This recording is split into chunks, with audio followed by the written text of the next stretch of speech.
I came home on Christmas Eve, my heart pounding with excitement, the kind of excitement that made the cold air feel lighter on my skin. After weeks of duty, endless shifts, and the monotony of a station, all I wanted was to surprise Grandma with the warmth of my presence and maybe a steaming cup of cocoa in her favorite chipped mug. I imagined the look on her face, the way her tired eyes would brighten, her lips curving into that tender smile that had always made me feel like the world outside could wait. This was supposed to be our night, a memory etched in the glow of holiday lights, a little gift from me to her. But instead, what I saw when I pulled up at the old house was something that carved itself into my chest so deeply, I knew I'd never forget it. The snow was still falling lightly, flakes swirling in the amber light of the street lamps, and the tires of my cruiser crunched over the thin layer of ice covering Maple Street. It was quiet, the kind of quiet that feels almost holy, broken only by the whisper of the wind. I killed the engine and let the silence wash over me. My breath clouded the air as I stepped out, the chill biting at my cheeks, but even the winter cold couldn't prepare me for the sight that waited.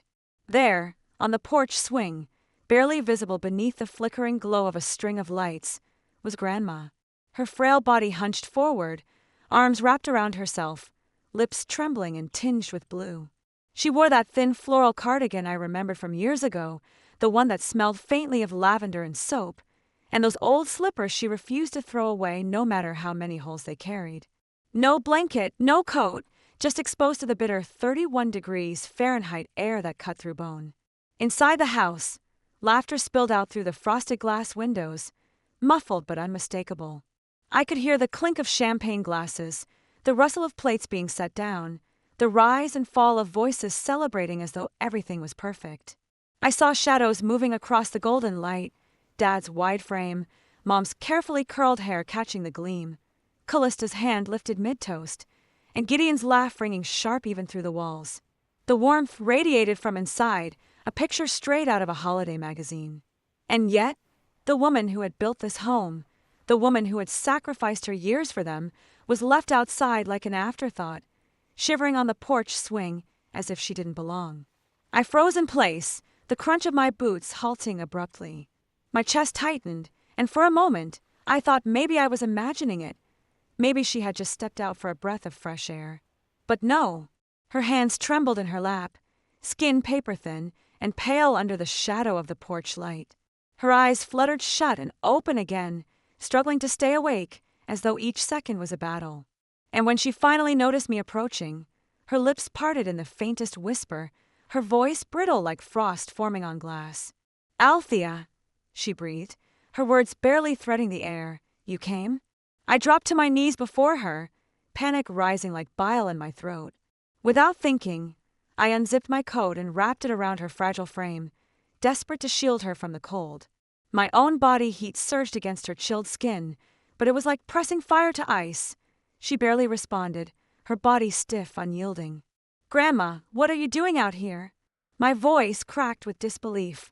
"Why didn't anyone bring you inside?"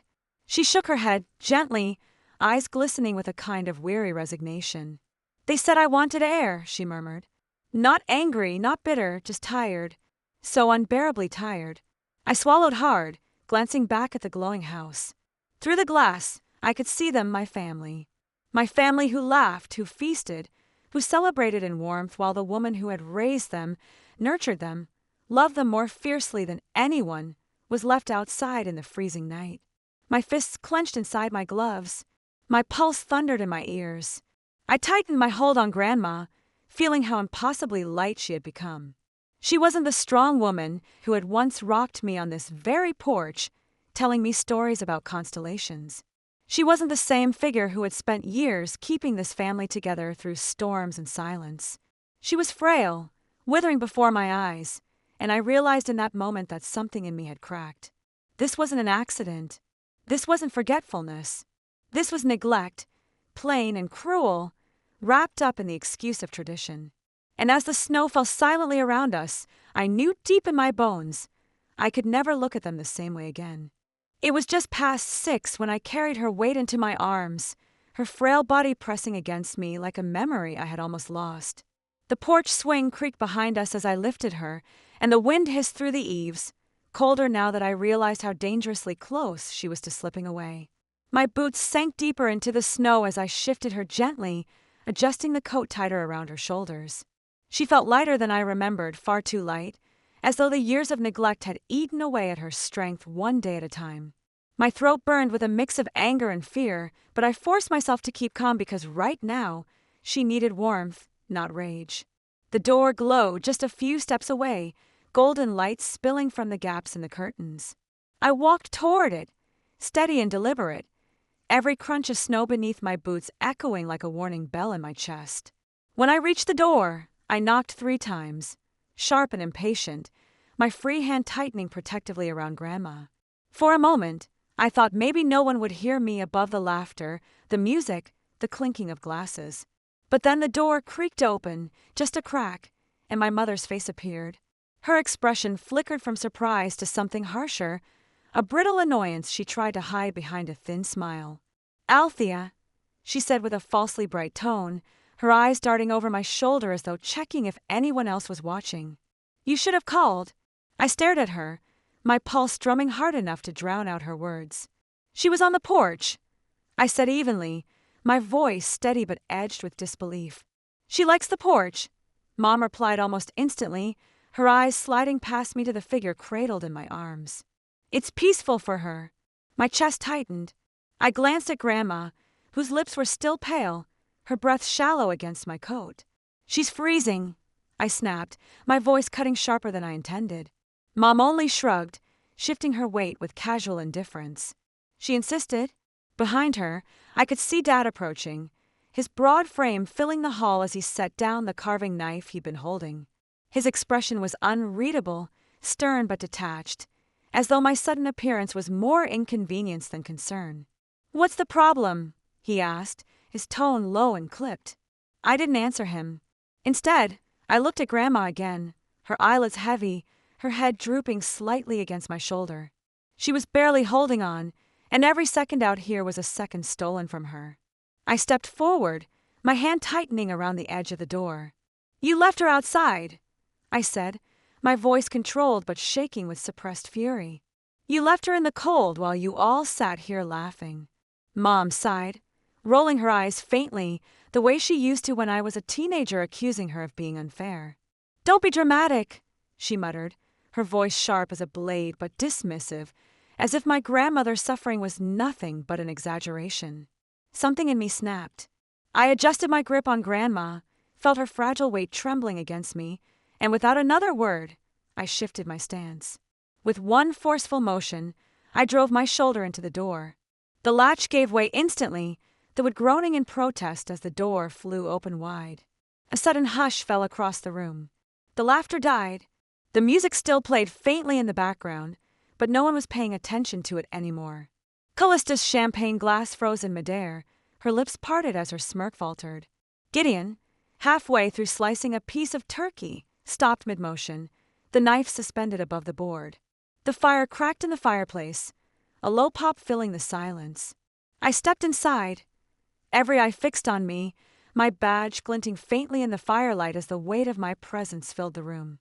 "I suggest you all sit down," I said coldly, my voice calm but deliberate, slicing through the silence. No one moved at first. The silence stretched on, growing heavy until it became unbearable. Grandma's head shifted faintly against my shoulder, reminding me why I was here, why I couldn't afford hesitation. I took another step forward, the floorboards creaking under my boots, my gaze sweeping across each familiar face that suddenly felt like strangers. My father's eyes narrowed slightly, confusion mixing with annoyance. My mother stood stiff, her hands clasped tightly in front of her as though she could will herself into appearing innocent. Kalista looked irritated, as if my arrival had ruined her carefully curated evening. And Gideon, ever the outsider who thought he belonged, only looked bewildered. Not one of them looked ashamed. Not one. "She was outside," I said slowly, my voice measured, each word heavy with accusation. "In 31 degrees. No coat. No blanket. Left there as though she was nothing." For a brief second, no one spoke. Then Kalista broke the silence with her clipped, impatient voice. "She asked to sit out," she said quickly, as though her words alone absolved them. She likes the cold air. I turned toward her, my jaw tightening. She asked, in slippers and a summer sweater. My voice rose just slightly, enough to make her flinch. And none of you thought to check if she changed her mind? None of you thought maybe her body couldn't fight the cold like it used to? The fire popped again, louder this time, as though punctuating the silence that followed. My mother's lips pressed into a thin line, her eyes hard. Dad straightened his shoulders, his voice rumbling deep but controlled. We're not going to let you come in here and... I cut him off with one sharp look, the kind I'd learned to use on suspects who thought they could talk over me. I'm not here for your permission, I said flatly. And for the first time in years, the power in that room shifted. I crossed the threshold fully, the door swinging wide behind me as if the house itself was reluctant to close me in with them. The warmth of the fire hit my face immediately, a sharp contrast to the icy air that still clung to Grandma's skin. I guided her gently toward the fireplace, every step deliberate, as though moving her too quickly might shatter what little strength she had left. My boots tracked melting snow across the polished floor, leaving dark stains that trailed like evidence no one could ignore. The silence was so thick it seemed to hum, pressing against my ears, but I welcomed it. It meant, for once, they had nothing clever to say. When I reached the hearth, I lowered Grandma carefully into the nearest armchair, the one upholstered in faded burgundy fabric.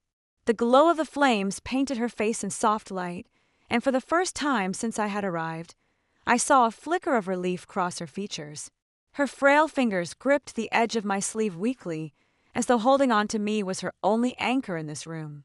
I pulled a blanket from the couch nearby, wrapping it around her shoulders, and crouched beside her, my hand brushing against her chilled cheek. You're safe now, I whispered, though part of me wondered if the word safe could exist in this house anymore. Behind me, I could feel their stares like daggers. My father finally broke the silence, his voice rough with restrained irritation. What do you think you're doing, Althia? I didn't look at him. My eyes stayed fixed on Grandma, watching the way her chest rose and fell shallowly. I'm doing what you should have done, I said evenly. A scoff cut through the air. Kalista! Of course. She set her glass down on the mantel with exaggerated care, her lips twisting into a mocking smile. Oh, here we go. Althia the hero, swooping in with her badge and her savior complex. You think one night back home suddenly makes you the authority on what Grandma wants. Her words scraped against me, but I refused to rise to her bait. Instead, I turned my head slowly, meeting her eyes with a calm so sharp it silenced her for a moment. I don't need authority, I replied, my voice quiet but steady. I just need eyes. And mine saw her freezing outside while you were busy clinking glasses. Gideon shifted awkwardly beside Kalista, his hand still gripping the knife, though he had stopped pretending to carve. His brow furrowed, uncertainty flashing in his expression, but he said nothing. It was always like that with him. Silence dressed as neutrality, as though not speaking absolved him of complicity. My mother moved then, stepping closer with a smile stretched so thin it looked more like a mask. Althia, sweetheart, you're overreacting, she said gently, the way she used to when she wanted to dismiss me without confrontation. We all love her. She wanted to be outside. We just respected that. I laughed bitterly, a short sound that surprised even me. Respected her? I repeated, standing to my full height now, my shadow stretching long across the room in the firelight. Respect isn't leaving a 78-year-old woman in the freezing cold with nothing but a cardigan. Respect is making sure she's warm, making sure she's safe, making sure she's alive to see another Christmas.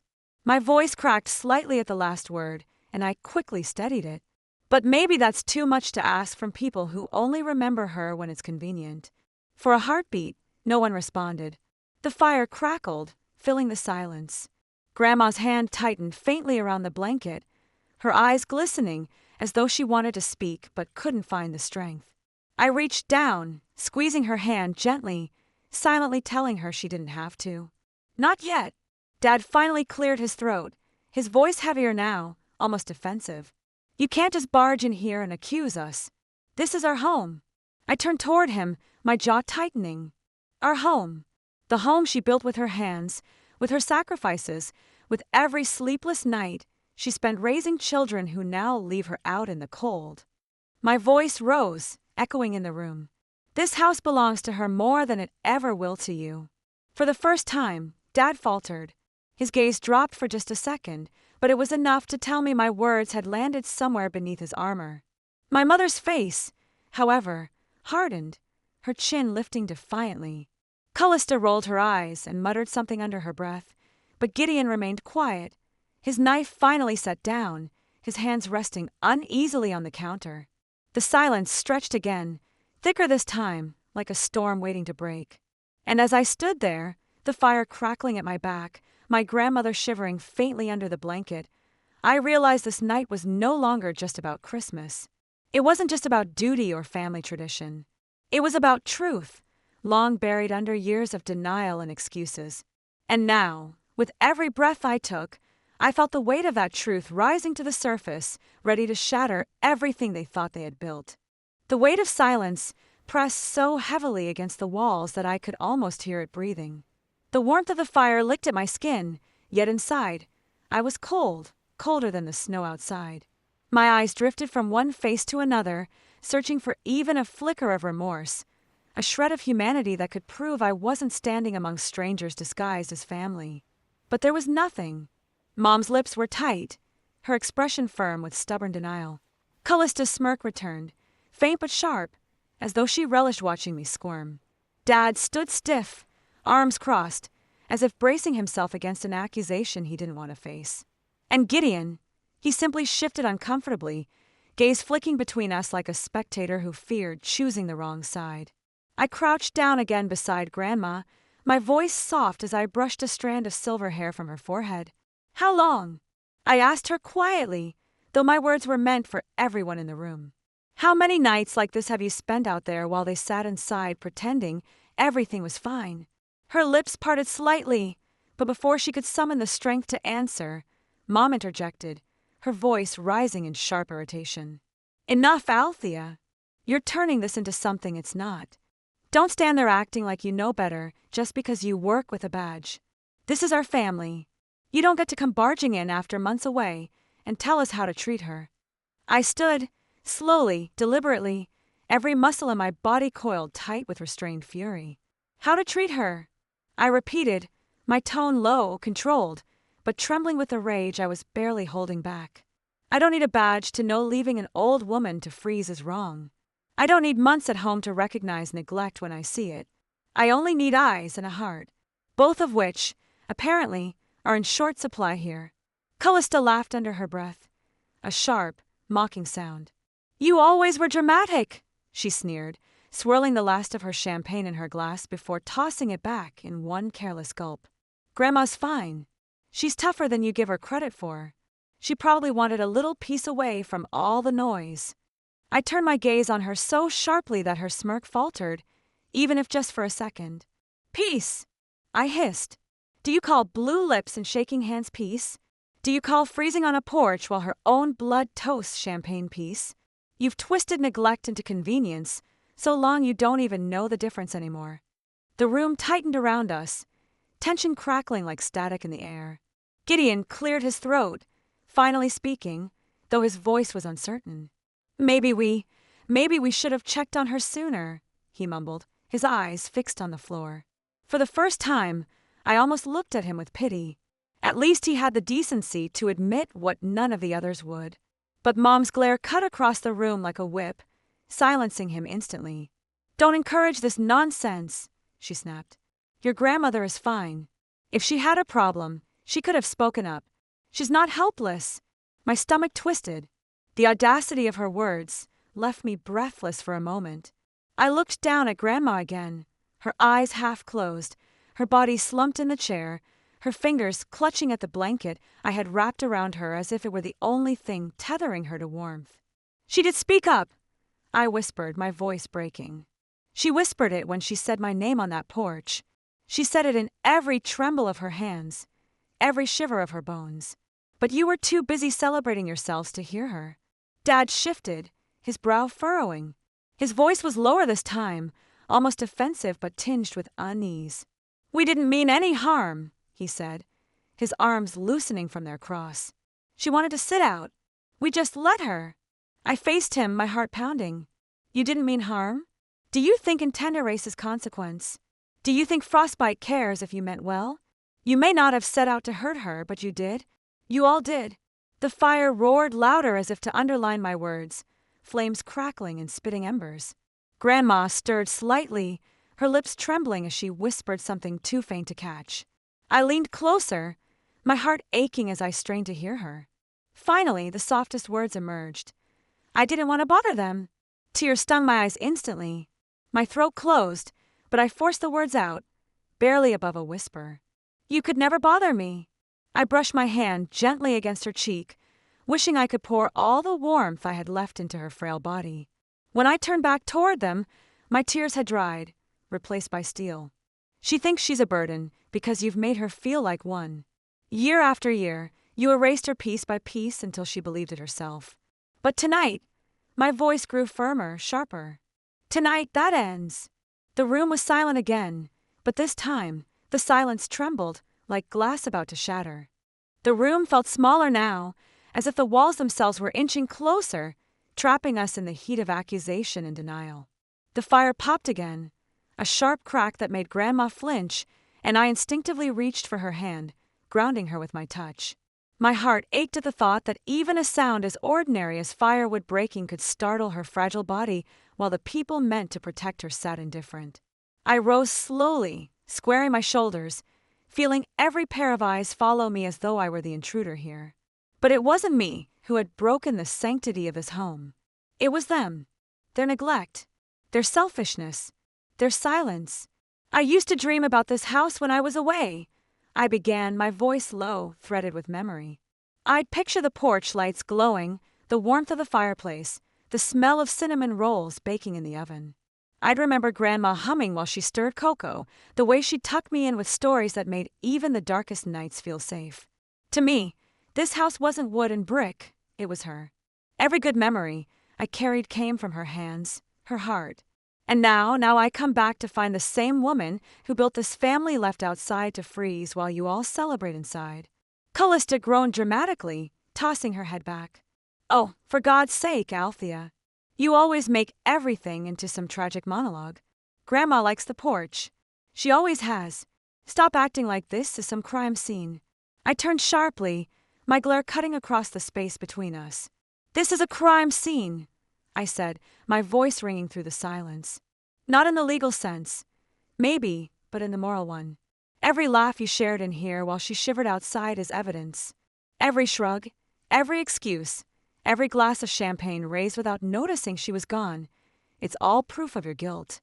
Kalista's smirk faltered, though she masked it quickly with a scoff. Gideon shifted again, guilt flickering briefly in his eyes before he looked away. My mother pressed her lips tighter, her jaw clenching. Dad's arms fell to his sides, his shoulders drooping slightly under the weight of my words. I stepped closer to the center of the room, my boots squeaking faintly against the wood. You know what hurts the most. Not that you left her out there tonight. Not even that you made excuses when I carried her in half-frozen. What hurts is that none of you see it as wrong. You've convinced yourselves that this is normal, that she's fine, that she doesn't matter enough to notice. You've erased her so thoroughly from your hearts that you can't even recognize cruelty when it stares you in the face. Grandma stirred faintly in the chair, her lips parting as if she wanted to defend them, to soften the edges of my anger. But I couldn't let her carry that burden. Not anymore. I knelt beside her again, brushing my thumb gently against her knuckles, and spoke softly to her, though my words were meant for the room. You don't have to protect them. Not tonight. They've already taken enough from you. For a moment, the only sound was the faint ticking of the old grandfather clock in the hallway, its pendulum swinging back and forth like a heartbeat marking the time we were all wasting. Then Dad finally spoke, his voice low, almost weary. You don't understand, Althia. Things haven't been easy here. She's different now. She forgets things. Sometimes she insists on doing things her way. We just let her. Let her, I repeated, my tone sharp with disbelief. You let her freeze because she insisted? You let her suffer because it was easier than arguing? She is not a child throwing a tantrum. She is your mother. And you let her slip through the cracks because it was more convenient for you. Mom's eyes flashed, anger sparking where denial had been. Don't you dare stand there and judge us, she hissed. You left. You chose your career, your shifts, your duty. You weren't here. You don't know what it's like day in and day out. We're the ones who stayed. We're the ones who had to deal with her forgetfulness, her stubbornness. We did what we could. Her words struck deep, but not in the way she intended. I felt the sting of guilt. Yes, I had been gone. I had missed nights, holidays, moments I could never get back. But even from afar, I had trusted them to care for her, to love her the way she deserved. And they had failed. Utterly. I left. I admitted, my voice quiet but firm. I chose duty, yes, but not because I didn't care. I left believing she was safe here, believing she was surrounded by love. And now I see I was wrong. I trusted you, and you betrayed that trust, not just mine but hers. Grandma squeezed my hand weakly then, her eyes glistening with unshed tears. I looked at her, my heart breaking all over again, and I whispered, I won't leave you again. Not like this. Not ever. When I stood again, my voice had hardened into steel. This ends tonight. No more excuses. No more pretending. You've treated her like a burden long enough, and I won't let it continue. The fire roared, sparks shooting up the chimney, as if even the flames themselves were rising in agreement. And in that moment, I knew this Christmas Eve would be the night everything changed. The silence that followed my words was thick, almost suffocating. It wasn't the silence of peace, but of restraint, as if the very air held its breath, waiting to see who would break first. Kalista, never one to stomach discomfort for long, laughed bitterly, the sound jagged and false. God, listen to yourself, Althia. You sound like some melodramatic savior in a bad holiday movie. You think you're the only one who cares about her? Please. You sweep in once a year, and suddenly you're the voice of morality. Spare me. Her venom slid across the room, but it didn't pierce me. I had braced myself for her cruelty long ago. What did cut deep, however, was the way Mom's eyes flickered in agreement, however faint. She didn't say it, but she thought it. Maybe Kalista's right. And that, more than Kalista's sharp tongue, nearly stole the breath from my lungs. I steadied myself, my hand still resting protectively on Grandma's thin shoulder. This isn't about me, I said slowly, deliberately. This isn't about how often I visit, or whether I live in this house. This is about her, about the woman who raised you, who carried you, who sacrificed pieces of herself so you could have lives of comfort. This is about how you've forgotten that she is more than an obligation. She is family. Dad rubbed his temples, sighing heavily, as though my words were nothing more than a headache pressing into his skull. You don't understand, Althia, he muttered. She doesn't want our help half the time. She insists on doing things her way. If she wants to sit on the porch, who are we to stop her? We give her space, that's all. Space, I repeated, my voice sharpening like glass underfoot. You call it space. I call it abandonment. There's a difference between giving someone independence and leaving them to suffer because it's easier for you. Grandma's head tilted slightly toward me, her lips parting as if she wanted to interject, but only a frail whisper escaped. It's all right, darling. Don't be so hard on them. Her attempt at peace nearly shattered me. That was who she was, always smoothing edges, always offering forgiveness before it was asked. But it wasn't all right. Not anymore. I leaned closer, pressing my forehead lightly against hers, whispering so softly only she could hear. You don't have to defend them. Not tonight. Her watery eyes closed briefly, a tear sliding down her cheek. When I stood again, Kalista rolled her eyes, clearly disgusted by the tenderness she could never understand. Honestly, she muttered, swirling her glass of wine lazily. If she's so fragile, maybe it's time we think about options. The word hung in the air, unspoken but understood. Options. Nursing homes. Facilities. Warehouses for the forgotten. My blood boiled. Say it, I demanded, my voice low and dangerous. Say what you mean. Kalista smirked, unbothered by the sharpness in my tone. Fine. Maybe it's time she lives somewhere that actually has people trained to deal with all this. She forgets things. She slows us down, Don't you dare finish that sentence, I snapped, stepping forward, my fists clenching at my sides. The room bristled with the weight of my fury. She is not a burden to be cast aside. She is not some problem for strangers to handle because you're too selfish to care. She gave you everything, and you would discard her the moment she becomes inconvenient? Shame on you. Kalista's smirk faltered. Replaced by a flicker of unease, she quickly masked with a scoff. But the damage was done. Her mask had cracked, exposing the rot beneath. Mom finally stood, her chair scraping loudly against the floor. Her face was tight, her voice trembling not with fear, but with long-buried frustration. You don't know what it's like, Althia. You left us to deal with it. The forgetfulness, the stubbornness, the long nights, the constant worry. You think love is enough? It isn't. It's exhausting. Her confession sliced through the room, raw and brutal. For a heartbeat, I saw the exhaustion etched in her face, the years of strain. But beneath it, I saw something darker, resentment. And resentment, once rooted, corrodes love until nothing but bitterness remains. You're right, I said softly, though my tone carried no surrender. Love isn't easy. Love is exhausting. Love costs us, but it's supposed to. That's what makes it real. That's what makes it worth something. You don't get to love only when it's convenient. You don't get to discard her because she needs more than you're willing to give. Grandma's frail hand squeezed mine weakly, her lips trembling into the faintest smile, pride shining in her tear-filled eyes. That was all the confirmation I needed. I wasn't wrong. I wasn't crazy. I was fighting for the only person in this room who truly mattered. The fire crackled louder, throwing sparks that danced across the stone hearth, as though echoing the storm raging within me. I straightened, my gaze sweeping across my family, daring any of them to meet it. You want convenience. You want freedom from the weight of responsibility. Fine, but not at her expense. Not while I'm here. If I have to stand alone against all of you, I will. Because she deserves better.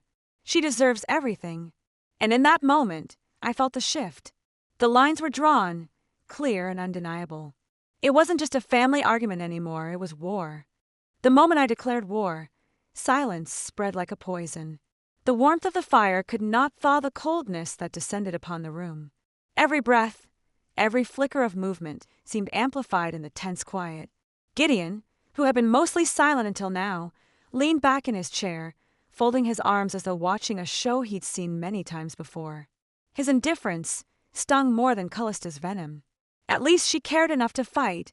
He couldn't even bother to lift his head. "You're being dramatic," he said finally, his voice a low rumble, careless and detached. "It's always the same with you. You show up once in a blue moon, wag your finger at everyone, and then disappear back into your perfect little life. Do you even hear yourself? You're playing the hero because it makes you feel better. Don't pretend this is about Grandma. This is about you." The accusation slammed into me with unexpected force, not because it was true, but because it was a reflection of the twisted narrative they had all built to excuse themselves. They had convinced themselves that my love was a performance, that my defense of her was selfishness in disguise. It was easier for them to believe that than to admit the ugliness of their neglect. "I'm not the one who needs excuses." I shot back, my voice steady though my chest burned. "I'm not the one who traded compassion for convenience. If it makes you feel better to pretend I'm selfish, then fine. Believe whatever lie you need to sleep at night. But I know the truth, and so does she." Grandma's frail eyes lifted to mine, and her trembling hand reached again for my fingers. That one gesture was enough to steady me, enough to remind me that no amount of accusations could erase the bond between us. She knew my heart. That was all that mattered. Kalista snorted, her laughter bitter as cheap wine. "God, you sound like some saint. You think holding her hand makes you better than us?" Newsflash! Althia, holding her hand, doesn't change the fact that she's slipping. She forgets things. She drifts off. She doesn't even recognize me half the time. What kind of life is that? Why should we all be chained down to someone who doesn't even know who we are anymore? The words hung in the air like acid. Grandma's lips trembled, her eyes glistening with shame, as if she were guilty for the betrayal of her own memory. My heart shattered into pieces at the sight. I leaned down quickly, cupping her face in my hands. "Don't listen to her," I whispered, fighting the lump in my throat. "You are not less because of the things you forget. You are not less because time has stolen pieces of you. You are still you. and I will never let them make you feel otherwise." Tears welled in her eyes, slipping silently down her wrinkled cheeks. My words weren't just defiance, they were lifelines, binding her to the truth she deserved to remember. But Kalista wasn't done. She leaned forward, eyes flashing cruelly. "You think love is enough? Love doesn't change the fact that she's a shadow of who she was. Maybe she's not even here anymore. Maybe we're clinging to a ghost." The room went still. Even Gideon shifted uncomfortably at that. And for a moment, I thought I might lunge across the table, shake her until she swallowed the venom she spewed so casually. Instead, I drew in a shaky breath, forcing my voice to steady though it trembled with fury. "She is not a ghost," I said, each word sharp as steel. "She is flesh and blood. She feels. She hurts. She remembers in fragments. And even if she forgets every single one of your names, even if she forgets mine, she is still worthy of love. She is still worthy of respect. She does not stop being human because you find her inconvenient." The intensity of my words left a heavy silence in their wake. No one moved. No one dared speak. Only the crackling fire filled the space, punctuated by Grandma's faint, uneven breaths. It was then I realized something terrifying, that I was no longer just defending her from their negligence. I was defending her from their cruelty, from the quiet way resentment had rotted them from the inside out. And I couldn't shake the gnawing thought. If I hadn't been here tonight, how much longer before they acted on their whispers? Before their talk of options became reality? I rose slowly to my feet, still holding Grandma's hand, and turned my gaze on each of them. My voice, low and unyielding, filled the room. "You may see her as a burden. You may whisper about ghosts and shadows. But I see her as the woman who carried this family on her back when no one else could. And I swear on my life, as long as I breathe, she will not be discarded. If you think otherwise, you'll have to go through me." The fire roared behind me, casting my shadow tall against the wall, as though the house itself echoed my vow. And for the first time that evening, I saw it, a flicker of something in their eyes. Not guilt, not remorse, but fear. For a long while, the room was drowned in silence, as though my words had sucked the very air from it. The only sound was the unsteady rhythm of Grandma's breathing and the pop of the firewood as flames licked upward, defiant against the darkness. My hand tightened around hers, half afraid that the cruelty she had just heard had stolen whatever spirit remained inside her. But then, like the faint stirring of wind through dying leaves, I felt her fingers twitch. Slowly, painfully, she shifted in her chair, straightening her spine with an effort that seemed monumental. Everyone's eyes turned to her, expecting perhaps a weak murmur, a confused plea, maybe even silence. But when her lips parted, the voice that came out, though frail and trembling, carried a weight that silenced even Kalista's scorn. "I am not a ghost," Grandma whispered, each word dragged out like it had been carved from stone. She lifted her gaze, first to me, then to Kalista, and then to Gideon, her watery eyes shining with something more powerful than memory, something eternal. "I am here. I remember enough. Enough to know love, and enough to know cruelty." The words cut through the tension like a blade, leaving everyone momentarily stunned. Gideon's indifferent mask faltered, his eyes darting away as if unable to bear her gaze. Kalista's lips parted, but no sharp retort came. Instead, her face flushed crimson, her jaw clenched with the shame of being directly confronted by the woman she had just tried to erase. Grandma's trembling hand rose, clutching at my wrist as though drawing strength from me. "You think, because I forget, that I don't feel? That I don't see? But I feel every sigh, every cold glance, every word you whisper when you think I sleep." Her breath shuddered, tears slipping down her cheeks, but she didn't stop. "I may lose names, faces, days, but I never lose the sting of your cruelty. It stays here." She pressed her palm weakly against her chest. "Right here." The silence that followed was heavier than before. My throat tightened, and I blinked back tears. It was one thing for me to call them out, but to hear Grandma herself stand against their dismissive cruelty, it shattered something in the room. "I carried you," she went on, her voice raspy but relentless. "Through sickness, through hunger, through storms. My hands worked so yours could rest. My back bent so yours could grow straight. And now, when I need a hand to steady me, you would cast me away." Her voice cracked at the end, not with weakness, but with heartbreak. Kalista shifted uncomfortably in her seat, her earlier boldness dissolving under the weight of those words. Gideon rubbed his face with his palm, muttering something inaudible, but I knew it was an attempt to hide his unease. Even the shadows on the wall seemed to lean in, listening. I knelt by Grandma's side, tears hot on my face, pressing her hand against my cheek. "You don't need to fight this battle, Grandma. You fought enough for all of us. Let me fight now." But she shook her head slowly, her frail body trembling with the effort. "No, child. If I stay silent, they will never see. They will never know." Her gaze fixed on Kalista, unblinking despite the tears spilling over. "I am not dead. I am not invisible. I am still your blood, and you will not erase me before my time."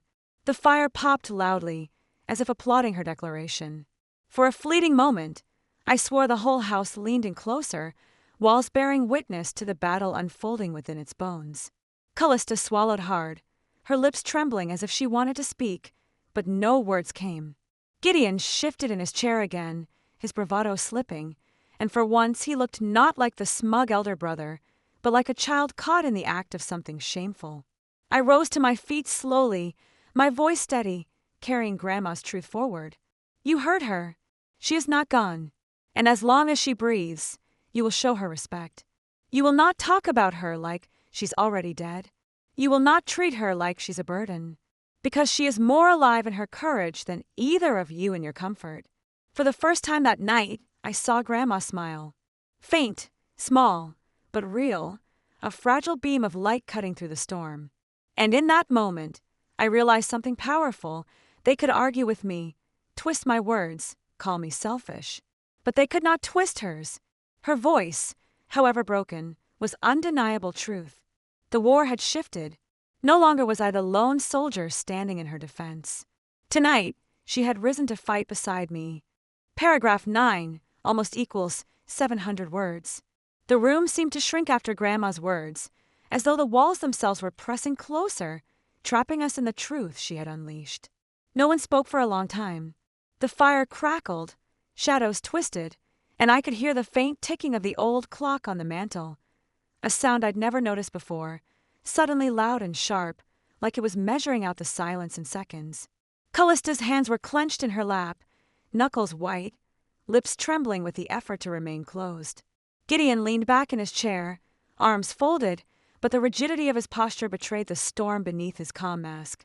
And Grandma, she had slumped back, her strength spent, but her eyes still held that fragile light of defiance. It was Kalista who finally broke. "You think we don't know sacrifice," she spat, though her voice cracked in a way that betrayed more than she intended. "Do you think you're the only one who's carried burdens? You speak as if you're the saint of this family, but—" She stopped abruptly, her teeth snapping shut, as though she had said too much already. Her unfinished sentence dangled in the air, heavy, dangerous. My heart skipped a beat. I leaned forward. "But what, Kalista? Go on. Say it. What truth are you trying so hard to swallow?" Her eyes darted to Gideon, a silent plea passing between them. But Gideon only sighed, rubbing the bridge of his nose as if a headache pressed down on him. "This isn't the time," he muttered. Grandma stirred faintly in her chair, her gaze flicking between them, confusion clouding her features. "What are you hiding?" she whispered. The tension snapped tighter. I could almost feel it vibrating in the air. My fists clenched at my sides. "You don't get to bury secrets now," I said, my voice shaking with both anger and fear. "Not when everything is already falling apart. Tell us. Whatever it is, spill it." Kalista shot to her feet, her voice rising. "Fine. You want to hear it? Then hear it. Grandma isn't the saint you think she is. She's the reason everything in this family broke apart. She's the reason Father left. She's the reason we grew up with nothing." Her voice echoed against the walls, harsh and jagged, slicing through the fragile quiet. I froze. Her words landed like a physical blow, knocking the breath from my chest. My mind rebelled, refusing to accept it. "That's a lie," I said quickly, shaking my head. "A pathetic attempt to shift blame from yourselves." But Kalista's eyes burned with something fierce. Anger, yes, but beneath it, raw pain. It's not a lie. You were too young to know. You didn't see the fights. You didn't hear the words. Father left because he couldn't stand the woman who raised us. Grandma gasped, her frail body trembling. No, she whispered, shaking her head. No, that's not true. But the uncertainty in her tone made my stomach churn. Gideon finally spoke, his voice low, almost reluctant. There's some truth to it, Althia. His words were like poison seeping into the room. Father did leave after years of fighting with her. He said she was stubborn, controlling, that she drove him away. We lived the aftermath of that. My vision blurred with tears, fury clawing at my chest. So you're telling me, I hissed, that you've been carrying this grudge all these years? That instead of facing your own failures, you've been blaming a woman who gave her life for you? Kalista's face twisted, half in guilt, half in defiance. We're not heartless, but every time I look at her, I see the reason we lost him. And you worship her like she's a saint, never once asking why he vanished. I turned to Grandma, desperate, pleading. Tell me it isn't true. Tell me you didn't drive him away. Her lips trembled, eyes glistening with tears. I don't remember all of it, she admitted, her voice breaking. But I know I fought for you. I fought for this family. Maybe I was hard. Maybe I made mistakes. But everything I did, it was for survival. I never wanted him to leave. Her frailty, her tears, it didn't matter whether every detail was true or not. What mattered was the love etched into her voice, the undeniable proof of her sacrifice. And in that moment, I realized the truth wasn't black or white. Families never were. I stepped between Grandma and my siblings, my voice firm, unwavering. Even if she made mistakes, she is still the reason we had food in our mouths and roofs over our heads. She bore the weight of survival while he chose to run. So don't you dare rewrite history just to justify your cruelty now. The room pulsed with tension, but beneath it all, a crack had opened. For the first time, the fight wasn't just about Grandma's present frailty, it was about our past, about wounds that had never healed.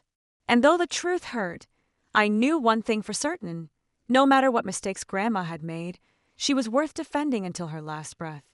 The silence after my words didn't last. It shattered like glass under the weight of Kalista's fury. She took a sharp step toward me, her finger jabbing the air between us. You think you're the only one who understands sacrifice, Althia? You think you're some martyr because you stayed by her side? You don't know what it was like for us. Starving, scraping, while she turned her back on the only man who could have saved us. Her voice rose with every word, shrill, cutting. I felt her spit almost touch my face as she leaned close. But I didn't back down. My chest heaved with anger, my fists trembling at my sides. Starving? Scraping? You dare say that when she was the one working her fingers to the bone, mending clothes, selling scraps just to buy her food? Father didn't save us, he abandoned us. And now you want to make her pay for his sins. Kalista's eyes flashed dangerously. Her hand twitched, and for one terrifying second I thought she would strike me. But before she could move, Gideon's heavy voice cut through the chaos. Enough! His tone was low, but it carried weight, the kind of authority that silenced even Kalista. He stood slowly, his tall frame casting a long shadow across the room. His eyes locked onto mine, and though his voice didn't rise, it was laced with venom. You're blind, Althia. Blinded by devotion. You see only what you want to see. Yes, she worked. Yes, she struggled. But she also broke us in ways you'll never admit. Do you know what it's like to grow up hating the very house you live in? To feel trapped, suffocated, because your mother, or in your case, your saintly grandmother, controlled every choice you could make? I shook my head furiously, tears blurring my vision. Controlled? She guided. She sacrificed.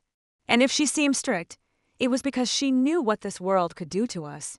You twist her love into chains because you can't bear to face your own weakness.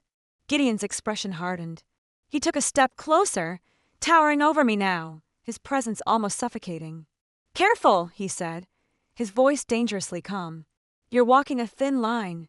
But my anger had already boiled past the point of fear. No, I shot back, my voice cracking with raw emotion. I've been careful my whole life. Careful not to offend, careful not to speak, careful to keep peace while you two chipped away at her spirit. Not anymore. If defending her means war between us, then so be it. The words echoed in the small room, and for a moment no one breathed. Kalista's face twisted with disbelief. War? Against your own blood? I straightened, my shoulders squaring despite the tremble in my knees. Blood means nothing if it comes with betrayal. I'd rather stand alone with her than bow down to siblings who treat her like dirt. Something in Kalista snapped then. With a sharp cry, she lunged forward, grabbing my wrist with such force it sent a jolt of pain up my arm. You ungrateful, she started, but her words were drowned out by my own furious shout. I wrenched my arm back, the struggle sending us both staggering into the table. The lamp rattled dangerously, the flame inside flickering wildly. Stop it! Grandma's frail voice rang out, trembling but urgent. She tried to rise from her chair, her hands reaching out helplessly, but her body betrayed her. She collapsed back down with a choked sob. That sound, that fragile sob, cut through me like a blade. I tore myself free from Kalista's grip and stumbled back, chest heaving, eyes darting to Grandma. Her face was pale, her body shaking from the effort of trying to intervene. The sight pierced through my rage, grounding me in an instant. Look what you're doing, I said, my voice trembling, softer now but no less fierce. You're killing her faster than time ever could. Kalista froze, her hand still half raised, her chest heaving. For a brief second, her expression faltered, guilt flickering in her eyes. But she quickly buried it beneath a sneer. Don't you dare put this on us, she hissed, though her voice was weaker now. Gideon's jaw tightened, his fists clenching and unclenching. He looked at Grandma, at the tears sliding silently down her wrinkled cheeks, and for the first time his mask cracked. Not fully, but enough to show the doubt gnawing at him. I wiped my tears roughly, standing taller despite the ache in my body. If you want to keep hating her, fine. But you'll do it knowing the truth, that while Father abandoned us, she stayed. She stayed when it hurt, when it cost her everything. And if you can't see the worth in that, then you've lost far more than he ever took. The fire hissed in the hearth, casting long, trembling shadows across our faces. The air was thick with everything unsaid, every scar that had festered for years. I knew this wasn't over. But for the first time, I saw the cracks forming, not just in our family, but in the armor of bitterness that Kalista and Gideon had worn for so long. And in those cracks, I saw the faintest glimmer of hope, fragile, fleeting, but there. The room was suffocating in its silence. The only sound was the soft crackle of the fire and Grandma's uneven breathing. My heart hammered against my ribs, but my eyes stayed fixed on her. She looked so small in that chair, her frail body trembling under the weight of the argument she had never wanted to hear. I felt a surge of protectiveness rise in me again, stronger than the anger that had filled me moments before. This wasn't just about me, or even about Kalista and Gideon. It was about her, about the woman who had carried us through storms we never fully understood. Look at her, I whispered, though my voice carried sharp edges. Do you see what we're doing? Every cruel word, every accusation, it cuts deeper than any wound time could ever give her. You're tearing her apart.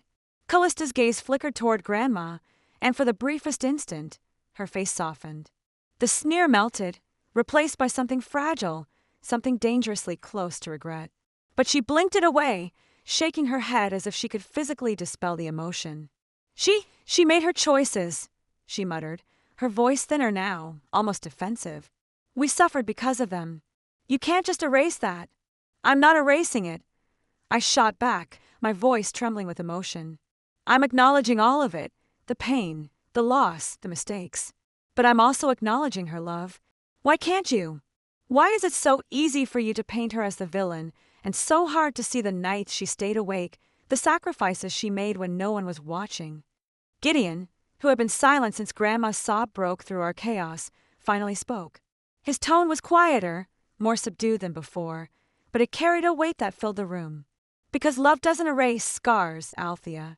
You talk about her sacrifices like they heal everything, but they don't. Do you know what it was like to grow up wondering why everyone else had a father and we didn't? To feel the shame of it every time someone asked? She made that choice for us, and we lived with the consequences. His words stung, not because they were cruel, but because they carried truth.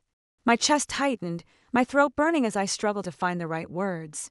"I know," I admitted softly, my voice breaking. "I know you were hurt. I was too." I asked myself those questions every night when the silence in this house was too loud to bear.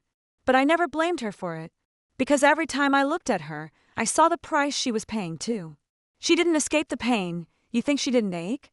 You think she didn't cry herself to sleep? The difference is, she bore it all so we could survive. Grandma's hand trembled slightly on the armrest, and she let out a sound that was halfway between a sigh and a sob. "Enough," she whispered weakly, though none of us moved. "Please, no more fighting." Her voice was so frail, so pleading, that it twisted something deep inside me. I swallowed hard and took her hand gently in mine, squeezing it with all the reassurance I could give. "We're not fighting anymore, Grandma," I whispered, though I wasn't sure if it was a lie or a desperate hope. Kalista turned away, her jaw clenched, but I could see her shoulders shaking as if she were holding back tears. Gideon lowered his gaze, his fists loosening at his sides. For the first time that night, they both looked less like enemies and more like the broken siblings I had grown up with, wounded, bitter, but still human beneath all the resentment. "You talk about scars," I said, my voice softer now, steadier. "But scars mean healing. They mean something was broken, but it closed. Maybe it's ugly, maybe it hurts when you touch it, but it's still proof that you survived. She gave us those scars, yes, but she also gave us the chance to survive long enough to have them. Without her, there wouldn't even be scars, because there wouldn't be us." Kallista's lips trembled, and though she didn't answer, the silence felt different now. It wasn't the silence of defiance, but of someone who had been hit with a truth too heavy to ignore. Gideon leaned back against the wall, his eyes distant, as though my words had cracked something open inside him he wasn't ready to face. I held Grandma's hand tighter, looking at both of them with tears streaming freely down my cheeks. "We don't have much time left with her," I whispered. "Is this really how you want to spend it? Bitter? Angry? Clinging to old wounds while she fades in front of us?" The question hung in the air, unanswered, but I could feel its weight pressing on them both. For once, there was no immediate retort, no biting comeback. Just silence, and in that silence a shift. Small, fragile, but real. The night stretched endlessly, heavy with the weight of everything unsaid. The fire had burned low, its glow faint, casting long shadows across the room. Grandma had drifted into a shallow sleep, her breathing uneven, her fragile chest rising and falling as if every breath was a battle. I sat beside her, my hand still holding hers, refusing to let go as if my grip alone could anchor her to this world. Kalista stood near the window, her arms wrapped tightly around herself, staring out into the darkness. Her reflection in the glass looked ghostly, like a version of herself that was both here and not here, caught between the weight of her resentment and the pull of something she didn't yet want to admit. Gideon sat slumped in the corner, his face buried in his hands. The silence between us wasn't sharp anymore. It was heavy, suffocating, but not hostile. It was the silence of exhaustion, of walls beginning to crack. I broke it with a whisper, my voice raw. "Do you remember the night it stormed, so badly the roof almost caved in? We were all so scared. But I squeezed Grandma's hand gently. She sat with us the whole night. She sang songs, told us stories, even though the rain was leaking through and everything was falling apart. She kept us calm. She made us believe we were safe." Kallista's shoulders tensed, but she didn't move. Gideon slowly lifted his face, his eyes glassy, his jaw tight. "I remember," he said hoarsely. "I remember her singing even when her voice cracked." For the first time, his voice didn't carry blame. It carried memory, fragile and real. Something in my chest eased, just slightly. "She always carried the worst of it, so we wouldn't have to," I continued, my words trembling but steady. "When there wasn't enough food, she pretended she wasn't hungry. When the bills piled up, she smiled like everything was fine. She was drowning, but she made sure we could breathe." Kallista's hand pressed against the window pane, as if she needed something solid to ground her. Her reflection shimmered in the glass, and I realized with a jolt that her eyes were wet. She shook her head, muttering. I hated her for it. I hated that she smiled when everything was breaking. I thought she was lying to us. I thought she was pretending it wasn't hard, like she didn't care enough to show the truth. Her voice broke, and suddenly she turned, her face streaked with tears. But maybe she was protecting us. Maybe she was hiding her pain so we wouldn't drown in it, too. The admission hit the room like a fragile bell, clear and devastating. Gideon's lips trembled, his breath shuddering as he leaned forward, elbows on his knees. "I was so angry," he whispered. "I blamed her for everything. Every failure, every absence, every empty chair at every school event.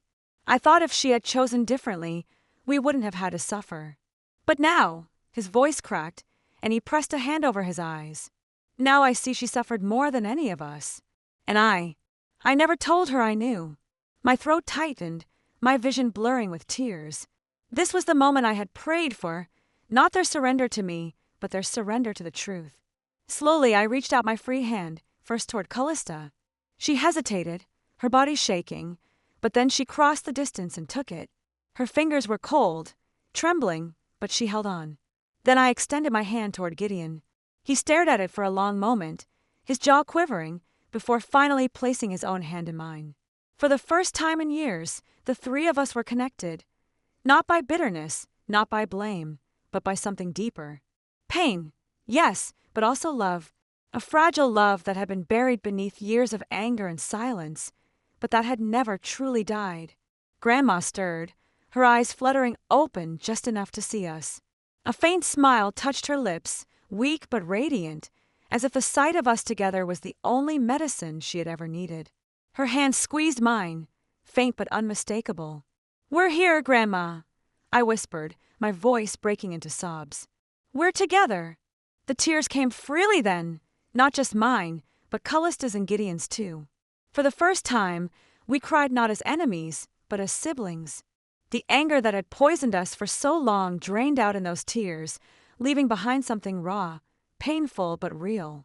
The hours after that moment blurred together, as though time itself had slowed to allow us one final chance to be whole. We sat there, three broken siblings, bound by a fragile rediscovery of love, keeping vigil at Grandma's side.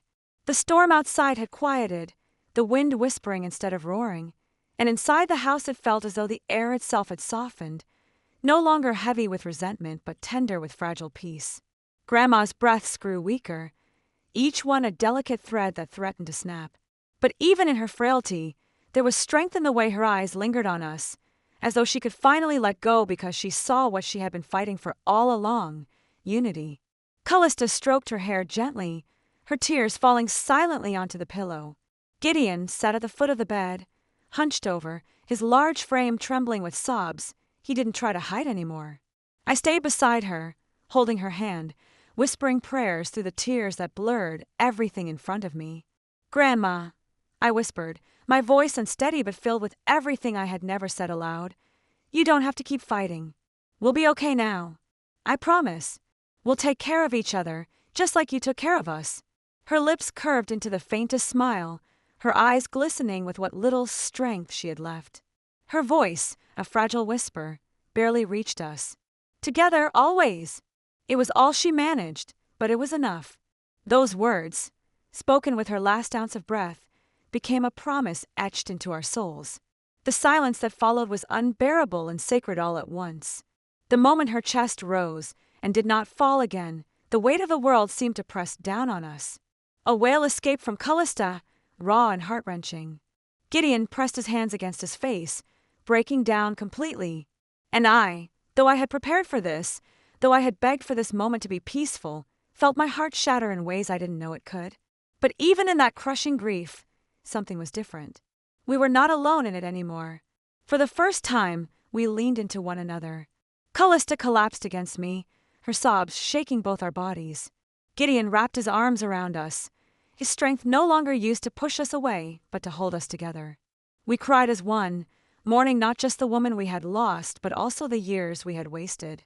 Yet, through the pain, a small flicker of warmth remained, the knowledge that Grandma had left us not divided but united. The days that followed were heavy, but they were shared. We buried Grandma beneath the oak tree she loved, the one that had sheltered us during childhood games and secrets. The ceremony was simple, but it was honest. Kalista read a letter she had written, her voice trembling yet strong, admitting all the things she had never told Grandma. Gideon placed his old baseball glove, the one she had given him when he was little, into the grave, his tears soaking the leather as he whispered goodbye. I laid a small locket with a picture of all of us together because I wanted her to carry our family with her, whole and complete. As the earth covered her, it didn't feel like an ending, not truly. It felt like a beginning, a painful, raw, but real beginning for the three of us. Weeks passed, and slowly we began to find rhythm again. Kalista visited often, no longer hiding behind her armor of indifference. Gideon called just to talk, his voice gentler than I ever remembered. And me, I found peace in knowing I had fulfilled my promise to Grandma. There were still scars. Some wounds don't heal overnight. Some silences can't be erased. But there was also laughter again, tentative at first, but growing stronger. There were shared meals, shared stories, shared grief that turned into shared healing. And every time we stumbled, every time old habits threatened to creep back, we remembered her last words. Together, always. Looking back now, I understand something I never did before. Grandma wasn't asking us to be perfect. She wasn't asking us to forget the pain.